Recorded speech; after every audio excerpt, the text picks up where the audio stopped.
계속되는 시편 119편의 말씀입니다. 지난 주일과 동일한 본문인데요. 시편 119편 49절에서 56절까지 말씀을 같이 읽도록 하겠습니다. 주의 종에게 하신 말씀을 기억하소서. 주께서 내게 소망을 가지게 하셨나이다. 이 말씀은 나의 고난 중에 위로라. 주의 말씀이 나를 살리셨기 때문이니이다. 교만한 자들이 나를 심히 조롱하였어도 나는 주의 법을 떠나지 아니하였나이다. 여호와여, 주의 옛 규례들을 내가 기억하고 스스로 위로하였나이다. 주의 율법을 버린 악인들로 말미암아 내가 맹렬한 분노에 사로잡혔나이다. 내가 나그네 된 집에서 주의 율례들이 나의 노래가 되었나이다. 여호와여, 내가 밤에 주의 이름을 기억하고 주의 법을 지켰나이다. 내 소유는 이것이니 곧 주의 법도들을 지킨 것이니이다. 아멘. 긴 명절 중에 있습니다. 어딜 좀 다녀오신 분들도 있을 거고 또 방문하신 출타에 있다가 오신 분들도 있고 보니까 또 이제 2부, 3부 예배 후에 또 고향을 가야 되는 그런 분들도 많이 계신 것 같습니다. 아무튼 너무너무 좋은 시간 되기를 바라고 또 안전에 유의해서 잘 다녀오시면 좋겠다 그렇게 생각을 합니다. 계속된 시편 119편의 말씀 나눔이죠. 지금 저희들이 7번째 한 연이 한 문장이 다 8절씩으로 22연어로 되어 있으니까 전체 시편 119편은 176절로 되어 있습니다. 그런데 그 가운데 이제 오늘 7번째 연을 이제 마치려고는 합니다. 지난주에 좀 살펴보았고 오늘까지 7번째 연 이렇게 마무리를 지으려고 하는데 여러분들이 언제 119편 끝나노 이렇게 생각하실 분들도 아마 있을 것 같습니다. 안심하십시오. 내년까지는 끝날 것 같습니다. 내년 전에는 아마 끝나지 않겠나, 충분히 끝나리라 그렇게 생각을 하는데 저도 이 119편에 이렇게 몰입해 본 적은 처음인 것 같습니다. 하다 보니까 참 너무 유익해요. 너무 좋아요. 그래서 이 말씀들을 지금 저는 저 개인적으로는 한 18년 144절 정도까지는 어느 정도 설교를 다 완성을 해놨습니다. 아마 이번 명절 연휴 기간 지나면은 거의 다 끝날 거는 같다 생각을 하고 저는 계속해서 리마인드를 할 계획으로 있습니다만은 아무튼 참 여러분들에게 충분히 전달되는 그런 부분이 약해서 어떨까 염려는 됩니다만은 이 자체가 시편 119편이라는 이 말씀 자체가 너무나도 귀하기 때문에 이 말씀 그 한 절 한 절 또는 그 단어가 주는 그런 깊은 것들을 여러분들이 좀 내 것으로 삼으면 좋겠다 생각을 합니다. 지난 주일날 제가 말씀을 열면서 이 7번째 연을 나눌 때에는 하나는 가슴에 다 품고 들으면 좋겠다고 했는데 그게 뭡니까? 말씀이 여러분의 삶에, 말씀이 여러분들에게 어떤 일을 하는가? 말씀이 여러분들의 삶에 어떤 영향을 끼치는가? 이 말씀을 보기는 보는데 이거는 그냥 단순히 글이다, 글씨다, 그냥 시편이다, 119편이다. 그리고 아무런 감동도 없었다가 아니라 여러분 특별히 이 말씀이 내 삶에 정말 어떻게 역동하느냐, 이 말씀이 정말 얼마나 강력하게 나의 삶을 주관하는가. 특별히 우리의 삶의 형편과 처지는 누구나 다 다르잖아요. 참 우리 성도님들 가운데에서 지금도 이루 말할 수 없는 큰 낙심된 자리에, 어려운 형편에, 육신적으로나 또는 경제적으로나 이 모양 저 모양으로 참으로 어려운 형편에 처해 있는 성도님들도 있잖아요. 그런데 여러분들이 그런 일들을 만날 때마다 내 혼자 고민하고 내 혼자 머리를 딱 짜서 내가 가지고 있는 경험, 내가 가지고 있는 지혜, 그것 가지고 이 문제를 해결하려고 하는 것이 아니라 말씀으로 돌아가는 거예요. 말씀이 얼마나 이게 풍성하고, 말씀이 정말 얼마나 압도적인가. 이 말씀 하나면은 족합니다. 말씀 하나면은 다 됩니다. 이 말씀뿐입니다라고 하는 그것을 시인만 그렇게 고백하면 되는 것이 아니고요. 시인은 특별한 믿음을 가지고 있으니까 그렇다고 우리가 생각해서는 안 되고, 이게 우리다.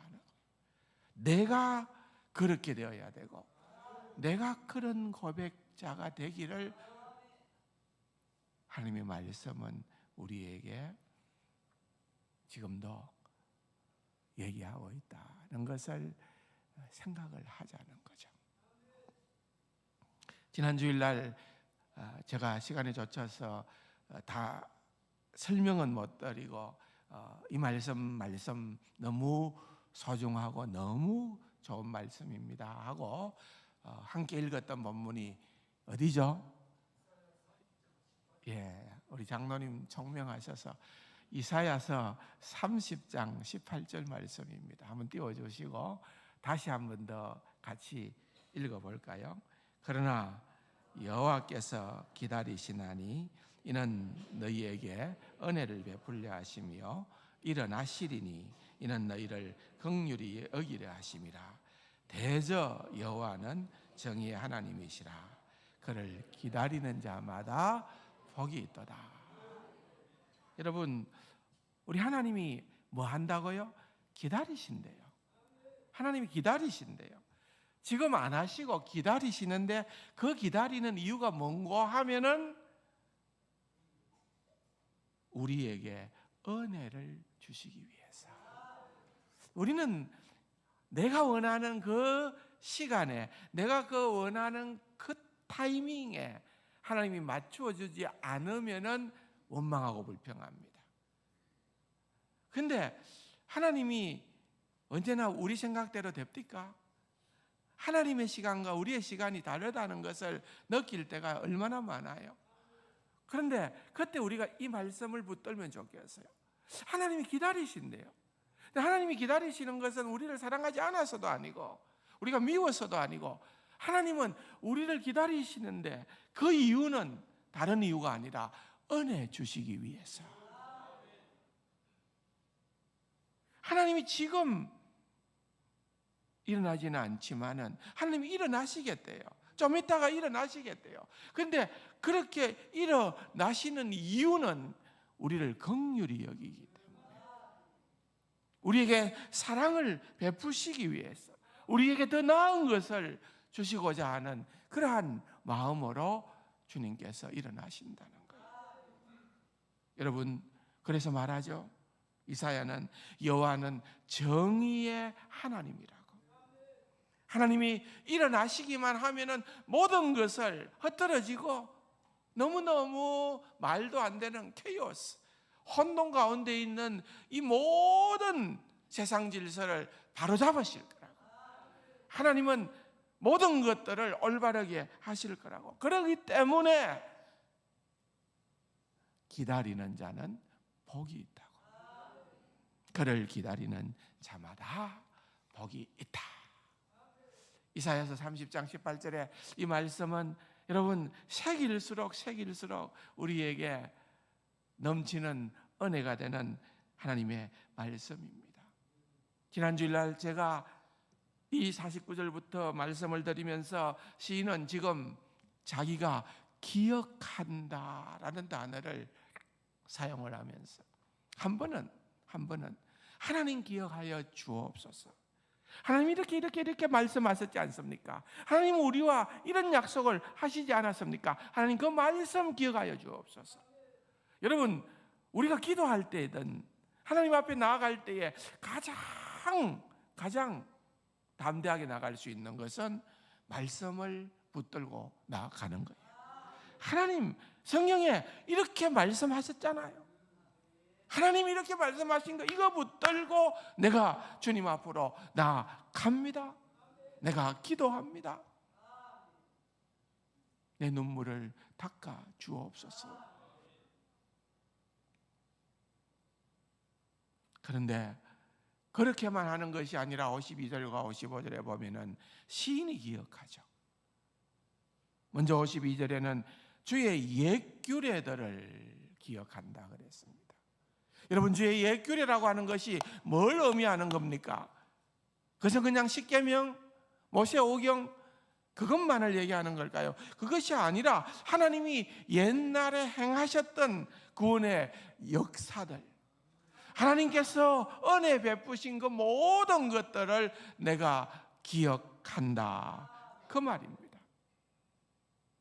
55절에는 보면은 여호와여 내가 밤에 주의 이름을 기억하며, 여호와여, 주의 이름은 여호와야 하고 불렀잖아요. 이 여호와라는 이름은 언약의 하나님이라는 말이에요.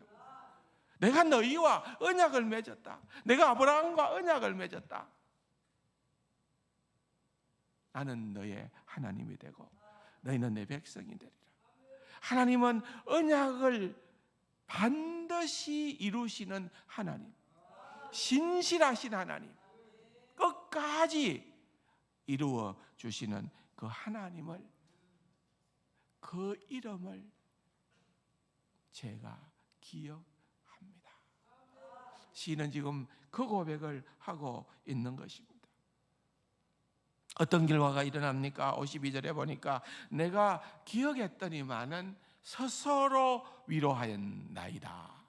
이 말이 조금 어색한 표현입니다만은 원문의 의미를 살리자면은 내가 그렇게 주의 말씀을 기억했더니만 주께서 나를 위로했다는 거예요. 내가 위로받았다는 거예요. 여러분, 우리의 위로는 위로부터 오는 거예요. 주님으로 말미암는다는 거예요. 또한 55절에 보니까 내가 밤에 주의 이름을 기억했더니만은 주의 법을 지켰나이다. 무슨 말입니까? 앞에도 많이 나왔죠. 순종했다고 말이에요. 내가 기억하게 되니까, 그 말씀을 기억하게 되니까 순종할 수 있게 되어졌다. 지금은, 그동안은 나는 순종할 겨를도 없고 너무너무 정신이 없고 정말 우왕좌왕하고 정말 정신없이 그렇게 지냈는데, 내가 주의 말씀을 기억하고 나니까 내가 달라졌습니다. 나는 주의 명령에 순종하게 되었다. 그렇게 고백을 하는 거예요.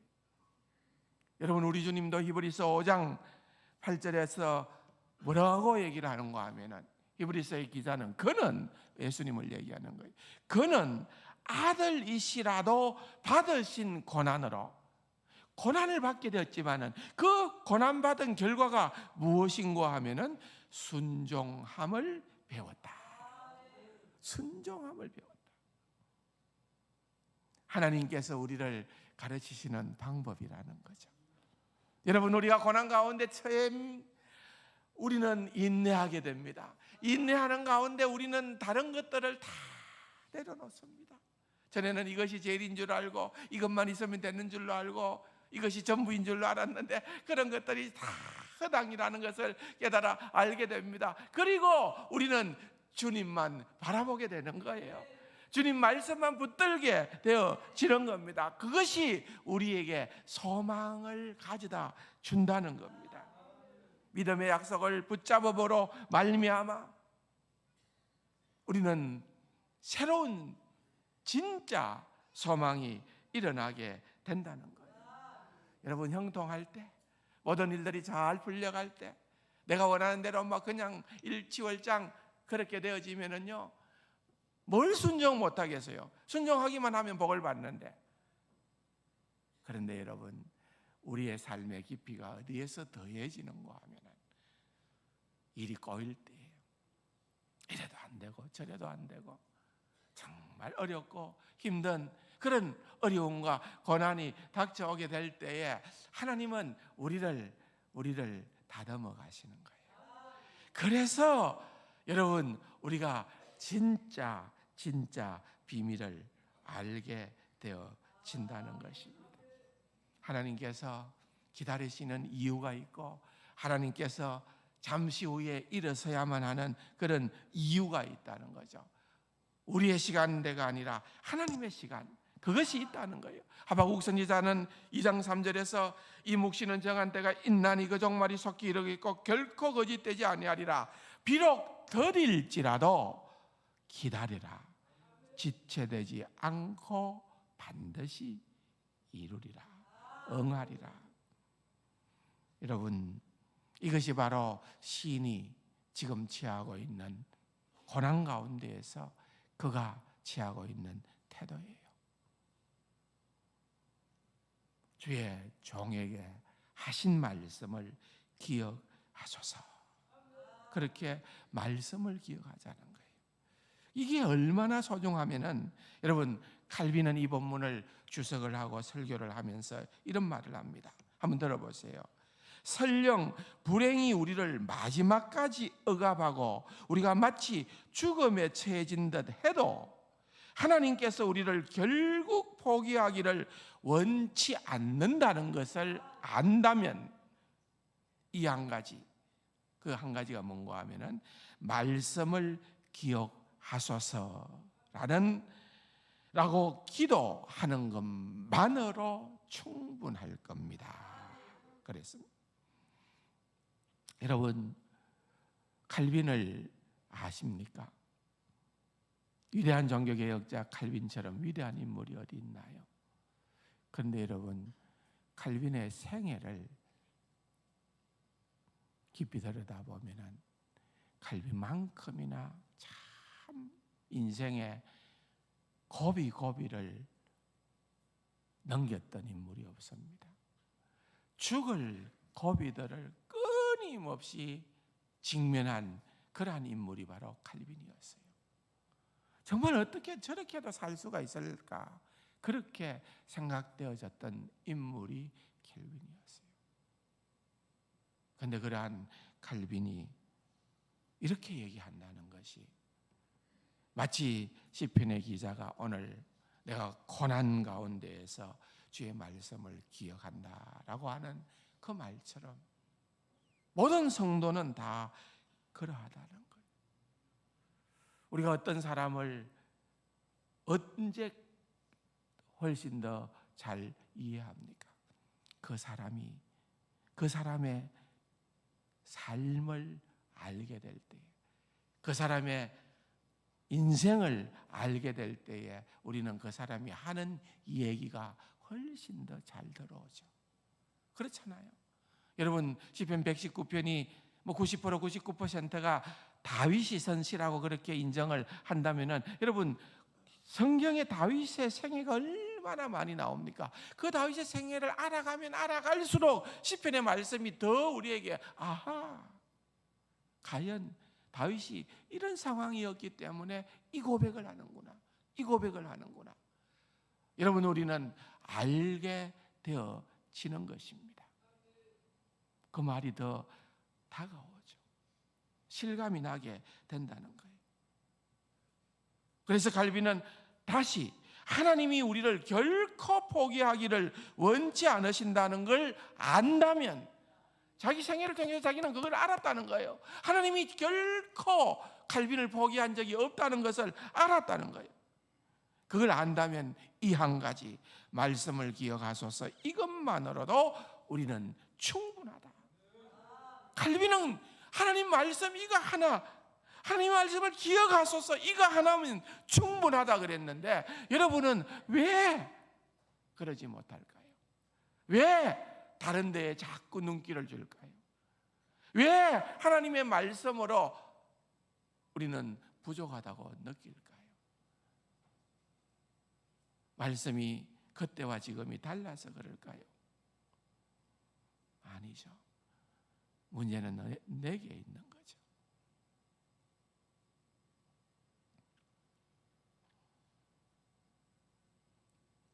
한번 따라할까요? 이 말씀은 나의 고난 중에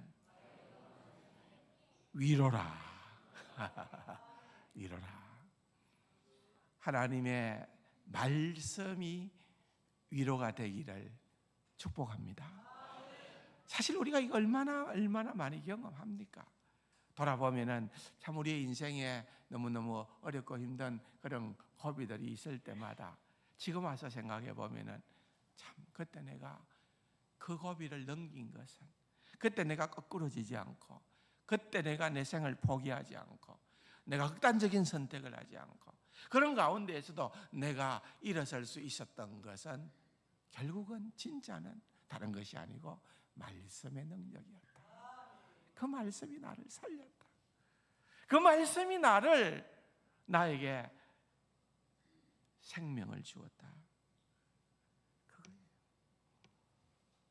독일에 루터교 목사였던 마틴 니밀러라고 하는 분이 있었는데, 나치 치하 가운데에서 9년 동안 강제 수용소 생활을 했습니다. 나중에 그가 이런 고백을 해요. 니밀러가 길고 외로웠던 독방 생활을 할 때, 그 다카우 강제 수용소에서 마지막 4년을 지낼 때 성경은 내게 어떤 의미였는가? 하나님의 말씀은 내 모든 것이었다. 이 고백이죠. 하나님의 말씀은 내 모든 것이었다. 위로, 힘, 소망, 인도하심, 낮의 주인, 밤의 친구, 굶주림에서 지켜준 양식, 영혼을 새롭게 회복시켜주는 생명수였다. 고독한 감금 생활이 더 이상 고독하지 않게 해주었다. 여러분, 감옥에서 전 번년은 철로 역정을 썼습니다. 감옥에서요. 하나님의 말씀을 깨닫고 발견하게 될 때에 역사가 일어나는 것, 말씀이죠. 이 비밀을 우리 모두가 누려야 될 줄로 믿습니다. 이 말씀은 나의 고난 중에 위로라. 주의 말씀이 나를 살리셨기 때문입니다. 갈비는요, 조금만 더 인용을 하자면은, 우리가 참패하고 멸망한 듯 보이는 곳에서 확고한 용기와 불굴의 의연함을 가지는 것은 중요하다. 그렇지 않을 경우 우리는 하나님께 커다란 불명예를 돌려드리는 것이다. 이 점에서 사람들이 역경 중에 품는 모든 불신은 신성 모독과 같다는 결론을 내려야 한다. 하나님께는 그분을 거짓말장이라고 비난하고 신실하게 여기지 않는 것보다 더 큰 치욕이 없기 때문이다. 여러분, 이 말이 굉장히 와닿지 않습니까? 우리는 너무 쉽게 내 형편 따라서 에이, 하나님은 부정하셔, 하나님은 능력이 없어, 하나님은 죽었어, 별의별 얘기들을 다 할 수 있다는 거죠. 그런데 칼빈은 뭐라고 합니까? 어떠한 상황 가운데에, 어떠한 고난 가운데서 우리 성도는 의연함을, 당당함을 무엇 때문에요? 믿음 때문에. 여러분, 고난이 오면은요, 나 죽네, 아이고 죽어. 눈만 뜨면은 죽는다. 오면 나 죽어. 그게 아니고요. 그건 신성모독이라는 거예요. 겁나죠?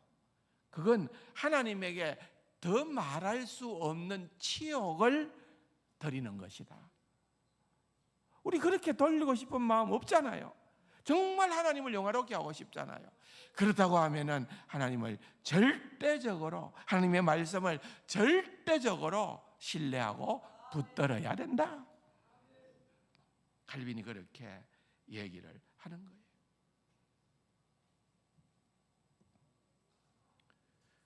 사랑하는 성도 여러분, 교만한 자의 조롱 가운데 자기를 향하여 참 공격해오는 그러한 조롱 가운데서도 시인은 51절에 나는 주의 법을 떠나지 아니했다. 얼마나 이게 절대적이면은, 이걸 붙들었다고 말입니다. 실제 그랬던 것 같아요. 여러분, 우리가 잘 아는 압살롬의 반역 사건을 가지고 이 말씀을 한번 비추어 보십시오. 생각지도 못했죠. 어떻게 아들이, 그렇게 사랑하는 아들이 반역을 일으키리라고는. 그래서 그냥 속절없이 도망을 황급하게 칩니다. 머리도 부러져 치고 그야말로 엉망이겠죠. 그런데 그렇게 도망치는 다윗의 왕의 모습이 얼마나 서글펐겠습니까? 이들은 내가 저편에서 이상한 얄궂은 소리까지 들려듭니다. 누굽니까? 시므이라. 시므이는 베냐민 지파였고 사울 왕편에 있었던 자였지 않습니까? 네가 사울 왕을 배신 때리더니만은 결국은 네도 아들한테 그런 일을 당한다. 온갖 저주를 시므이가 퍼붓습니다. 여러분, 다윗은 아직 그래도 왕이에요. 그 주변에는 막강한 군사들도 있고 장군들도 있었어요. 야, 듣기 싫어. 가서 손 봐. 저 입 다물게 해. 한번 그냥 눈길만 줘도 시므이는 그냥 날아갔을 거 아니에요. 그런데 다윗은 참 놀라운 점이 그러지 않았다는 거죠. 그리 말고 가만둬라. 아비새가, 신하 가운데 용사죠. 아비새가 내가 저 떠드는 놈 아니 박살 내겠습니다. 간도 떠들게 놔도. 열왕기하 16장에 보면은 이런 말이 나옵니다. 왕이 이르되 스루야의 아들들아 내가 너희와 무슨 상관이 있느냐? 왜? 스루야의 아들 아비새가 시므이를 죽이겠다고 그렇게 얘기를 할 때 보였던 반응입니다. 그가 저주하는 것은 여호와께서 그에게 다윗을 저주하라 하시미니 네가 어찌 그리 하였느냐? 할 자가 누구이겠느냐 하고, 또 다윗이 아비새와 모든 신하들에게 이르되 내 몸에서 난 아들도 내 생명을 헤아려 하거든 하물며 이 베냐민 사람이랴. 여호와께서 그에게 명령하신 것이니 그가 저주하게 버려두라. 혹시 여호와께서 나의 원통함을 감찰하시리니 오늘 그 저주 때문에 여호와께서 선으로 내게 갚아주시리라 하고. 여러분, 뭐예요? 다윗은요 그의 감정 따라 기분 따라 했다는 게 아니고 그는 하나님의 말씀을 떠나지 않았다는 거죠. 말씀을 떠나지 않은 그 믿음의 행동을 했다는 거예요. 그랬기 때문에 다윗이 만약에 같이 덩달아 성질을 부리고 화를 내고 저 시므이 쳐 죽여 그렇게 얘기했다면은 말씀이 고난 중에 나의 위로라 그렇게 얘기할 수 있었겠어요? 불가능한 일입니다. 계속해서 시인은 고백을 합니다. 54절에 내가 나그네 된 집에서 주의 율례들이 나의 노래가 되었나이다. 내가 왕궁에서 다윗이라면은 내가 왕궁에서 주의 율례가 내 노래가 되었다라고 한다면은 그건 뭐 충분히 이상하지 않죠. 그런데 내가 나그네 된 집, 지난주에도 말씀을 드렸습니다마는 나그네 생활은 우리 그리스도인의 정체성을 얘기합니다.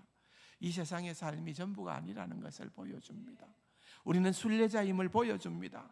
이 세상의 삶은 어차피 나그네 삶이고 그 삶은 편치 않을 수도 있고 불편한 삶이 연속일 수도 있다, 그렇게 말씀을 드렸습니다. 여기에 나그네라고 하는 이 단어는 여러분 잘 아시는 것처럼 야곱이 애굽 왕 바로 앞에 섰을 때에 어떻게 얘기를 합니까? 창세기 47장에 보면은 야곱이 바로에게 아뢰되 내 나그네 길의 세월이 130년이니이다. 내 나이가 얼마 되지 아니하니 우리 조상의 나그네 길의 연조에 미치지 못하나 험악한 세월을 살았다.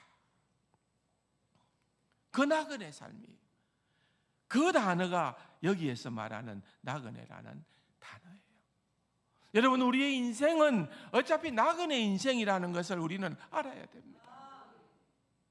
우리는 이 땅의 모든 것을 다 걸고 살아가는 자가 아니라는 거예요. 이스라엘 백성들이 430년간 애굽에서 종살이를 하고 나중에는 또한 바벨론의 포로가 돼서 70년간 포로 생활도 하고 얼마나 힘들었습니까? 그럴 때에 이스라엘 백성들이 그발 강가에서 그들이 모였습니다. 시편 137편에 보면은 여러분 이 시편 137편을 가지고 노래를 만드는 게 그 팝송 바벨론 강가에서 라는 노래지 않습니까? 그런데 바벨론 사람들이 그런 포로된 유대인들을 바라보면서 야, 너희들이 알고 있는 유대 찬송 노래 좀 불러봐. 그 유대인들이 알고 있는 것은 다 찬송이거든요. 하나님을 향한 찬송이었다고. 그래서 그들이 이렇게 답변을 합니다. 시편 137편 4절에 보면은 우리가 이방 땅에서 어찌 여호와의 노래를 부를까? 우리가 이방 땅에서 지금 포로가 되어 잡혀 있으니까 우리가 여기에서 어떻게 여호와의 이름을 부를까? 노래할까? 나라는 망하고 우리의 포로된 형편은 너무나도 아쉬운데 어떻게 우리가 여호와의 노래를 부를 수 있을까? 근데 여러분, 아니에요. 이건 잘못된 질문이에요. 여러분, 우리는 얼마든지 부를 수 있는 자들이에요. 우리는 어떠한 고난과 어떠한 어려움과 어떠한 바벨론 생활을 한다손 치더라도 우리는 말씀을 붙들고 있기 때문에 우리는 하나님의 백성이므로 주님을 노래할 수 있다는 거예요. 그게 55절입니다. 여호와여, 내가 밤에 주의 이름을 기억하고. 밤, 나이트죠. 밤은 어두워요. 인생의 밤은 어두울 수밖에 없어요. 엘리 비젤이라고 하는 분은 그가 15살 되던 때의 홀로코스트. 여러분, 혹시 미국에 가서 워싱턴 DC 쪽을 방문할 기회가 있으면 두 군데는 꼭 보고 오세요. 하나는 홀로코스트 유대인 대학살 기념관이라는 것이 있어요. 저는 가봤어요. 거기 가보면은 유대인들이 독일 사람들로부터 당했던 그 참혹한 것들을 재현시켜 놓고 있어요. 하나는 바이블 뮤지엄, 성경 박물관이 있어요. 그 참 인상적입니다. 성경 박물관이 있는데 뭐 다른 많은 뭐 자연사 박물관도 있고 뭐 숱한 박물관들이 있지만은 그 가운데에 바이블 뮤지엄이라는 게 있어요. 꼭 볼만해요. 우리 자녀들이 혹시라도 세계의 수도라고 할 수 있는 DC에 못 갈 이유가 없잖아요. 간다면은 그런 걸 좀 보고 오면 좋겠어요. 근데 그 홀로코스트는 유대인들에게는 잊을 수 없는 그러한 일들 아니에요. 이 엘리 비젤이라고 하는 이 인물도 그가 15살 되던 해에 15살 되던 해에 그의 가족들과 함께 포로 수용소에 들어가게 됩니다. 그 해에 그의 가족들이, 사랑하는 부모님이 다 목숨을 잃습니다. 그래도 엘리 비젤은 살아남아서 그때의 그 잔혹했던 그러한 일상을 보고 느꼈던 것을 자서전적인 그러한 책으로 적은 것이 타이틀이 나이트예요. 밤이에요. 노벨 문학상을 수상한 그 작품인데, 거기에 보면은 그가 이런 고백을 합니다. 나는 수용소에서의 그 첫날 밤을, 그는 그 수용소에 기나긴 세월 있었던 그 전체 시간을 한 밤으로 묘사해요. 한 밤. 그 첫날 밤을 영원히 잊을 수 없으리라. 내 삶이 7겹으로 봉해진 하나의 긴 밤으로 되어버린 그날 밤, 수용소에서 맞는 첫날 밤을 결코 잊지 아니하리라. 그 연기를 결코 잊을 수 없으리라. 몸뚱이가 고요한 하늘 아래 연기로 화해버린 어린이들의 얼굴을 결코 잊지 않으리라. 무슨 말인지 아시에요? 아이들을 다 불태워서 그렇게 죽여버린 거죠. 그러니까 그 고약한 냄새와, 시체 타는 냄새와 더불어서 연기가 하늘로 치솟는 것을 그는 결코 잊지 않으리라, 그 말이에요. 내 믿음을 영원히 불살라버린 그 불꽃을, 내 믿음을 영원히 불살라버린 그 불꽃을 나는 결코 잊지 않으리라. 살고자 하는 마음을 영원히 아삭한 밤의 침묵을 결코 잊지 않으리라. 하나님과 나의 영혼을 살해하고 내 꿈을 잿더미로 만들어버린 그때, 그 순간을 나는 결코 잊지 않으리라. 하나님만큼 오래 산다 하더라도 이것들을 결코 잊지 않으리라. 결코 잊지 않으리라. 너무나 안타까운 절교죠. 너무나도 그 일들이 충격적으로 다가왔기 때문에 엘리 비젤은 무신론자가 되어버렸어요. 하나님을 떠나버렸어요. 하나님을 연기처럼 보내버렸어요. 나는 하나님을 믿지 않는다고 외친 자였어요. 근데 여러분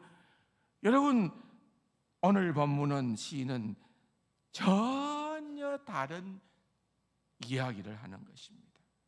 그런 밤에도 주의 율례가 자신의 노래가 되었다는 거죠. 밤에도 성도는 노래를 부를 수 있는 자들이라는 거죠. 바벨론 생활을, 포로 생활을 한다 손치더라도 여호와의 노래를 부를 수 있는 자들이 성도다, 그 말입니다. 사랑하는 성도 여러분, 시편 59편에 보면은요, 다윗이 나는 주의 힘을 노래하며 아침에 주의 인자함을 높이 부르오리니 주는 나의 요새이시며 나의 환난 날의 피난처이심이니이다. 나의 힘이시여 내가 주께 찬송하오리니 하나님은 나의 요새이시여 나를 긍휼히 여기시는 하나님이십니다. 여러분, 다윗이 이렇게 하나님을 노래하잖아요. 그런데 그 표제를 보면은 노래할 수 있는 형편이 아니에요. 사울이 사람을 보내어 다윗을 죽이려고 그 집을 지킬 때에, 지금 그가 죽음을 목전에 두고 있는 그런 위기 상황 가운데 있는데, 그 밤에 그 고난의 현장에서 다윗은 이렇게 노래하는 거예요. 57편은 뭡니까? 하나님이여 내 마음이 확정되었고 내 마음이 확정되어 사오니 내가 노래하고 내가 찬송하리이다. 내 영광아 깰지어다. 비표와 수금아 깰지어다. 내가 새벽을 깨우리로다. 주여 내가 만민 중에서 주께 감사하오며 문나라 중에서 주를 찬송하리이다. 무릇 주의 인자는 커서 하늘에 미치고 주의 진리는 궁창에 이르나이다. 하나님이여 주는 하늘 위에 높이 들리시며 주의 영광이 온 세계 위에 높아지기를 원하나이다. 우리는 CCM으로 유쾌하게 기쁨으로 찬양을 부르죠. 그런데 이 표제도 다윗이 사울을 피하여, 그 당시에 사울이 왜 왔어요? 어떻게 해서든 다윗을 죽이기 위해서 특공대를 보냈잖아요.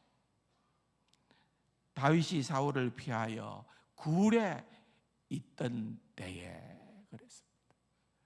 목숨이 경각에 때에 와 있을 그러한 때에 여러분, 다윗은 그 밤에도 이 노래를 불렀다는 거죠. 여러분, 이게 놀랍지 않습니까? 이게 다윗의 시로 끝나야 될 그러한 노래입니까? 아니라는 겁니다. 이것이 우리의 신앙의 고백이 되어야 될 줄로 믿습니다. 여호와여, 내가 밤에 주의 이름을 기억하고 주의 법을 지켰나이다. 나그네 된 집에서 주의 율례들이 나의 노래가 되었나이다. 그렇게 고백하고 있는 것입니다. 이제 마지막 절을 한번 보십시오. 내 소유는 이것이니 주의 법도를 지킨 이것이니라 그랬습니다. 내 소유는 이것이다. 지금 이 시인은 그의 소유가 모든 것을 다 가진 것, 정말 1도 부족함이 없는 것, 전부를 다 가진 것인 것처럼 자신을 드러내는 거예요. 근데 그게 뭐냐? 그 소유가 뭐냐는 거죠. 그 소유가 뭐냐 하면은 데릭 키드너는 이렇게 얘기합니다. 54절에서 이미 너무나도 잘 말한 것처럼, 여러분 54절이 뭐죠? 나그네 된 집에서 주의 율례들이 나의 노래가 되었다. 나그네 된 집에서 주의 율례가 내 노래가 되었다. 그렇게 묘사하고 있는 것처럼, 여러분 내가 고난 가운데에서, 내가 어떠한 어려운 가운데에서도 하나님의 말씀이 내 노래입니다 라고 그렇게 하는 그것이 이것이라는 거예요. 그것이 이것이. 그게 다다는 거죠. 따지고 보면은. 물론 장차 좋은 일은 있을 수 있겠죠. 지금은 아니다. 그렇게 멀리만, 미래만, 장래만 소망하는 것이 아니라 56절에서 시인은 확고하게 얘기하는 것은 어떠한 어려운 형편과 어떠한 상황 가운데에서 지금 나는 이 복을 누리고 있습니다. 그 말이에요. 하나님의 복을 누릴 수 있기를 바랍니다. 나치치아 어두운 밤에 디트리 보네프는 감옥에서 그가 지었던, 그가 마지막 편지에 써서 보내었던 그 시가 우리에게 몇 년 전부터 알려지기 시작을 하면서 우리가 선한 능력으로 라는 그 노래로 우리에게 친숙해져 있는 그것은 1944년 성장들의 감옥에서 죽음을 앞두고 보네프가 마지막으로 자기의 약혼자와 가족들에게 보낸 마지막 편지 속에 담겨 있는 시였습니다. 그 내용은 우리가 노래를 통하여 잘 압니다. 그것은 하나님의 고요히 감사하여 그 놀라운 평화를 누리니 나 그대들과 함께 걸어가네. 나 그대들과 함께, 그대들과 한 해를 여네. 지나간 허물 어둠의 날들이 무겁게 내 영혼 짓눌러도 오 주여 우리를 외면치 마시고 약속의 구원을 이루소서. 그 선한 힘이 우리를 감사하시니 믿음으로 일어날 일 기대하네. 주 언제나 우리와 함께 계셔 하루 또 하루가 늘 새로워. 주께서 밝히신 작은 촛불이 어둠을 헤치고 타오르네.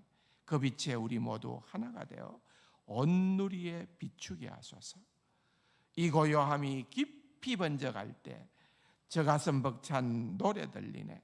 다시 하나가 되게 이끄소서. 당신의 빛이 빛나는 이 밤, 그 선한 힘이 우리를 감싸시니 믿음으로 일어날 일 기대하네. 주 언제나 우리와 함께 계셔 하루 또 하루가 늘 새로워. 얼마나 멋있는 고백입니까? 다 일어나셔서 이 선한 능력으로 찬양을 함께 말씀 생각하시면서 하십시다.